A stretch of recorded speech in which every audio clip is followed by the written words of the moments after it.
चला कि आदम और हव्वा ने अपनी औलाद को ये पैगाम दिया कि तुम नंगे मत रहना। नंगे रहना ये इंसान की पहचान नहीं है, ये जानवर की पहचान है।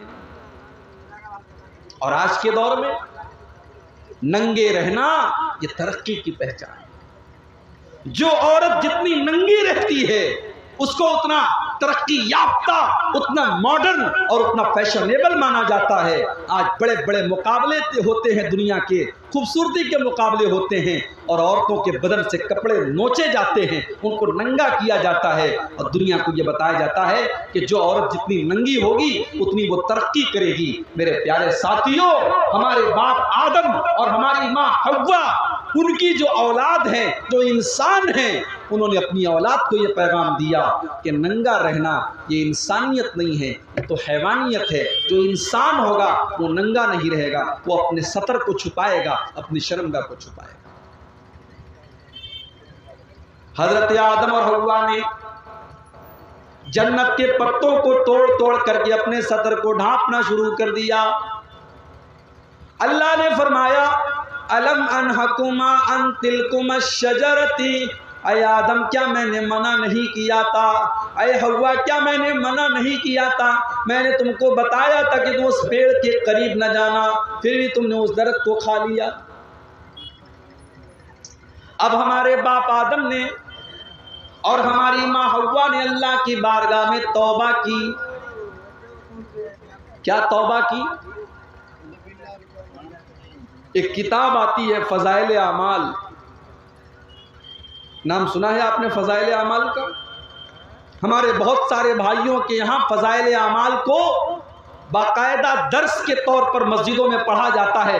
कुरान पढ़ना उतना सवाब का काम नहीं है जितने सवाब का काम फजाइल आमाल।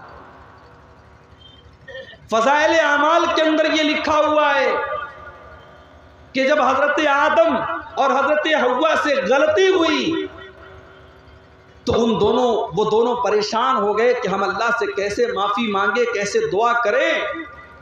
तो उन दोनों ने अल्लाह के यहाँ लौह महफूज पर देखा, ला इलाहा इल्लल्लाह और मुहम्मदुर रसूलुल्लाह लिखा हुआ है। वो समझ गए कि मुहम्मदुर रसूलुल्लाह जब लिखा हुआ है इसका मतलब कि कोई बहुत बड़ी हस्ती है। उन्होंने अल्लाह के रसूल के वसीले से दुआ मांगी और उनकी दुआ कबूल हो गई। और जब उन्होंने अल्लाह से ये कहा कि अल्लाह तू मोहम्मद के वसीले से हमारी तौबा को कबूल फरमा ले, अल्लाह ने उनकी तौबा को कबूल कर लिया। कहाँ लिखा हुआ है? फजाइल आमाल में लिखा। लेकिन मेरे प्यारे साथियों, कुरान क्या कहता है?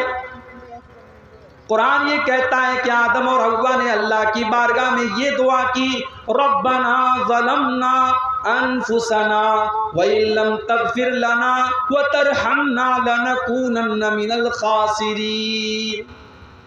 आए अल्लाह, आए हमारे परवरदिगार, हमने ये गुनाह करके, हमने ये खता करके, हमने ये गलती करके अपनी जान के ऊपर जुल्म किया है, हमने अपने ऊपर अत्याचार किया है। व इल्लम तगफिर लना, और अगर तूने हमको माफ़ नहीं किया, व तरहमना, और अगर तूने हम पर रहम नहीं किया, लनकूनन्न मिनल खासिरीन, तो ऐ अल्लाह हम बहुत बड़े नुकसान उठाने वालों में से हो जाएंगे, हम बहुत बड़े खसारा उठाने वालों में से हो जाएंगे।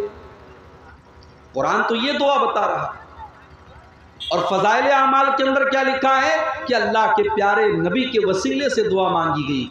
इसका मतलब ये हुआ कि वो रॉन्ग नंबर है, वो गलत नंबर है। और सही बात वो है जो कुरान बयान कर रहा है कि हज़रत आदम और हज़रत हव्वा ने अल्लाह की बारगाह में ये दुआ की और अपनी गलती का इकरार किया और अल्लाह से दुआ की कि अल्लाह हमने अपनी जान पर जुल्म किया है और तूने अगर माफ़ नहीं किया तो हम कहाँ जाएंगे। अल्लाह ने दोनों की तौबा को कबूल किया।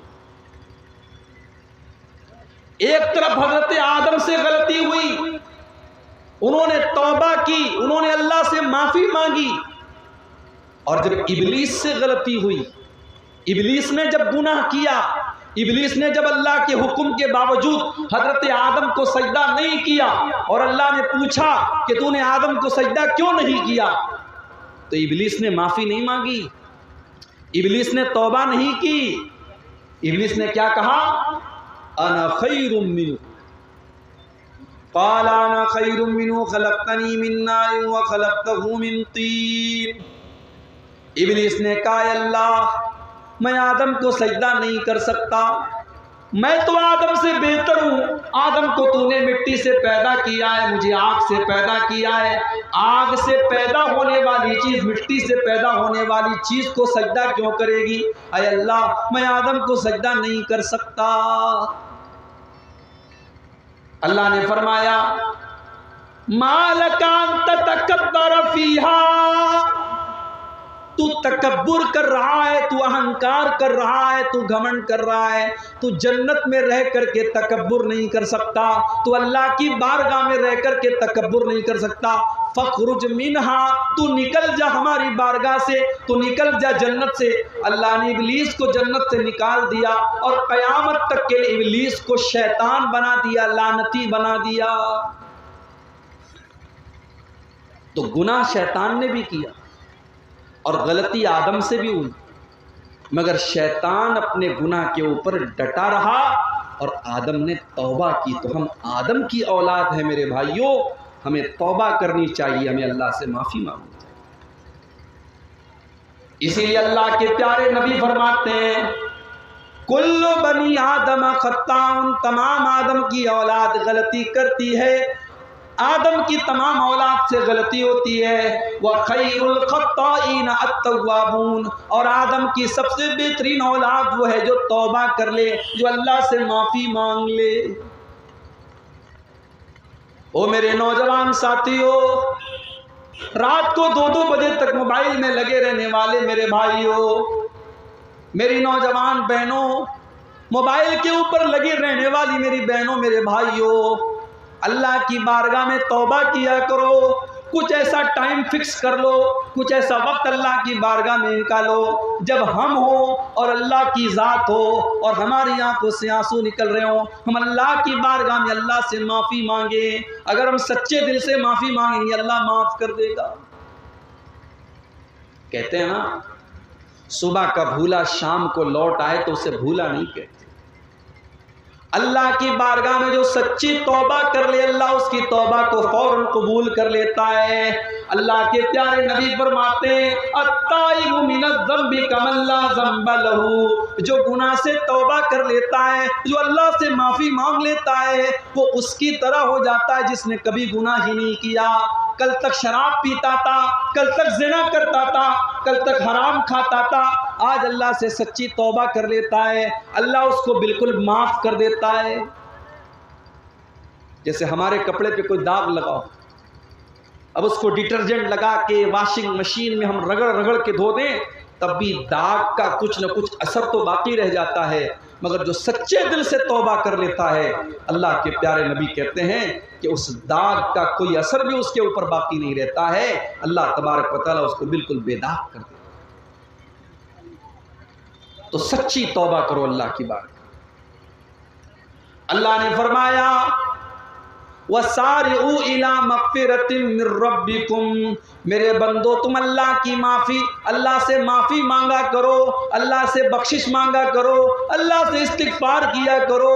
व जन्नतिन अर्ज़ुहा समावातु वल अर्ज़ु, और मेरे बंदो तुम जन्नत के लिए दौड़ धूप किया करो, तुम जन्नत के लिए मेहनत किया करो। आज इंसान अपनी रोज़ी रोटी के लिए कितनी मेहनत करता है, सुबह से लेकर शाम तक इंसान मेहनत करता है, खून पसीना एक करता है, किसके लिए? दुनिया के लिए, दुनिया की दौलत के लिए, दुनिया के घर मकान के लिए, बिजनेस के लिए, कारोबार के लिए। अल्लाह ताला कह रहा है व जन्नतिन अर्ज़ुहा समावातु वल अर्ज़ु, मेरे बंदो तुम दौड़ धूप किया करो जन्नत के लिए, तुम कंपटीशन किया करो जन्नत के लिए। जो जन्नत कायनात से बेहतर है, जो ज़मीन व आसमान से लंबी चौड़ी है, जो ज़मीन व आसमान से बेहतर है। आज दुनिया की औरतें जन्नत की औरतों के सामने कूड़ा है, कूड़ा। दुनिया के फल फ्रूट जन्नत के फल फ्रूट के आगे कूड़ा है मेरे भाई। दुनिया की तमाम नेमतें मिलकर के जन्नत की किसी एक नेमत के बराबर नहीं हो सकती हैं। जन्नत की नेमत का तो ये हाल होगा, अल्लाह के प्यारे नबी फरमाते हैं, सही मुस्लिम की रिवायत है कि वो इंसान जो सारी जिंदगी मुसीबत में था, परेशानी में था, बीमारी में था, उस इंसान को कल क़यामत के दिन